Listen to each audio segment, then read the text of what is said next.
Today, we are diving headfirst into what is essentially a scriptural cold case. Seriously, this is a narrative so incredibly dense and so packed with meaning that it's actually really easy to read right past the absolute impossibility of what's being described. We're going to unpack an event that baffles scholars and touches on the very heart of ancient teachings about life, death, and, well, time itself.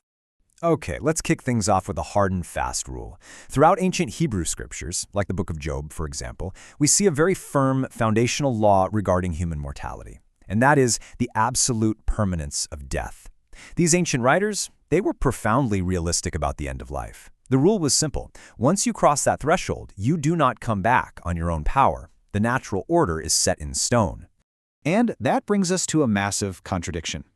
In the accounts of Matthew, Mark, and Luke, we get this scene that completely shatters that established natural order. Think about it. If the texts explicitly state that the dead cannot return to the land of the living, how on earth did Moses and Elijah, two highly revered, extremely long dead figures, suddenly just show up, hanging out and chatting on a mountaintop with Jesus? It's a total paradox. In other ancient stories, they talk about this great chasm that absolutely prevents anyone from crossing between the living and the dead. No exceptions. The text insists this divide is completely uncrossable. Yet, the Transfiguration account describes exactly that happening, people stepping right back into the living world. So to figure out how and why this rule gets broken, we've got to look at the actual architecture of the story itself. Section 1. The Law and the Prophets. To crack this mystery, we really need to understand our suspects. Who were Moses and Elijah? Well, to a first-century Jewish mind, they weren't just distant historical figures. Not at all. They were the two heavyweight pillars representing the entire divine covenant. You've got Moses, representing the law, the ultimate mediator who spoke to God on Mount Sinai. Then you have Elijah, representing all the prophets, the guy who called down fire on Mount Carmel. By flanking Jesus, they are essentially the entire Old Testament making one unified statement. Section 2. Escaping normal death. Here is where the plot really thickens. If you dig into their ancient histories, you find these mind-blowing theological loopholes around how they actually left the earth. Their departures were anything but standard. Take Elijah. The crucial thing here is he never actually died. The narrative in 2 Kings says he was swept up in a whirlwind with chariots of fire. He literally bypassed death. So technically, his return to this mountain doesn't even break the rules of mortality. He wasn't returning from the dead, he was just visiting from the divine realm. Now, Moses, he's a bit trickier. The texts say he did die, but they also explicitly note that no one ever found his grave. And then it gets weirder. The book of Jude mentions this truly bizarre cosmic dispute where the archangel Michael is actively defending Moses' physical body against the devil. Ancient traditions actually hold that Moses' body was mysteriously preserved by God for a very specific future destiny. His literal presence on that mountain is there to prove that God has absolute sovereignty over life, death, and time itself. Section 3. A glimpse of divine glory. Okay, let's look at the mountain event itself. The timing is so precise. It happens exactly 8 days after Jesus absolutely shocked his disciples by predicting his own death. A dying Messiah? That made zero sense to them. So this moment was meant to be an anchor for the tough times ahead. While praying, the text says Jesus is transfigured. The Greek word is metamorpho.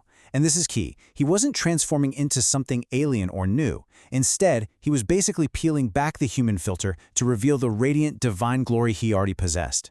And what exactly are these three heavyweights talking about? Well, the texts tell us they're discussing Jesus' upcoming departure in Jerusalem. But the specific Greek word used is exodos.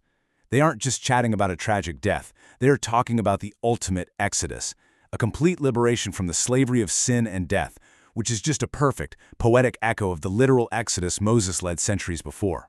Right about now, the disciple Peter is completely overwhelmed and awkwardly offers to build festival tents, trying to capture the moment. But suddenly, God interrupts from this engulfing cloud with 3 crystal-clear statements. He confirms identity. This is my beloved Son. He gives total approval, in whom I am well pleased, and he issues a mandate. Listen to him. That right there, that instantly shifts all scriptural authority from the law and the prophets directly onto Jesus. Section 4. The final word. This whole event is just meticulously structured. It's not some random miracle. It's a brilliant architectural echo of the past, designed to validate the future. Anyone in the first century who knew their texts would have immediately spotted the parallels. At Mount Sinai, you had a cloud, God's glory, a voice, and the law given through Moses. Fast forward to the Transfiguration, you have the cloud, the glory, and the voice again. But this time, God points directly to his Son. It's showing that the ultimate revelation is no longer a written scroll, it's a living person. Now, you might be wondering, after witnessing the greatest cosmic validation in history, why on earth did Jesus demand absolute secrecy from his disciples? Well, the crowds back then were desperate for a violent military conqueror to overthrow Rome.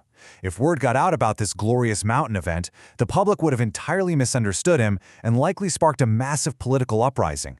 They had to keep it quiet until after the resurrection to finally understand his true mission as a suffering savior. When the divine voice finishes speaking and the cloud finally lifts, the disciples look up, and the ancient heroes are gone. Moses and Elijah just fade away. Why? Because their job was done. In this massive, overarching narrative, the law and the prophets were simply the roadmap. Jesus, he is the final destination. All the threads of history converge right in that very spot. So I want to leave you with this question to chew on. How does uncovering the deliberate, incredibly intricate architecture of these ancient narratives change the way you view the text? I mean, when you see how carefully these events are layered, how a mystery planted thousands of years earlier with a fiery chariot and a hidden grave pays off on a Galilean mountain, does it change your perspective? Let that percolate the next time you dive into these ancient words. Thanks so much for joining us for this explainer.